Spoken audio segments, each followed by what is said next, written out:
কাজ কাম নাই, চাকরি বাকরিও নাই, দিনকাল কেমন যাইতেছে না যাইতেছে।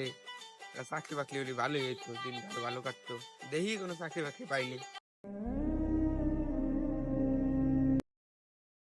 ওই যে ইমাম সাহেব যাইতেছে, দেখি ইমাম সাহেবের সাথে পরামর্শ করে একটা চাকরি বাকরির ব্যবস্থা নিই। ওই ইমাম সাহেব, কি রে বাবু, কি হয়েছে? ইমাম সাহেব, আমার মসজিদে সহকারী ইমাম লাগবে নাকি? ইমাম তো লাগে, কিন্তু তোমার উপর চলবে না। ইমাম সাহেব, আমি তো রুকু সিজদা সবই দেওয়ার হারি, নিবেন না কে? আসলে ব্যাপার ওইটা না, ব্যাপার হইলো গিয়া ইমাম সাহেব হইতে হইলে কিছু সুন্নতি দাড়ি, একটু সুন্নতি লিবাস এইগুলো লাগে। আর তোমার দেহে তো বড়জনের মতো লাগতেছে। ইমাম সাহেব, দাড়ি নাই তো কি হয়েছে?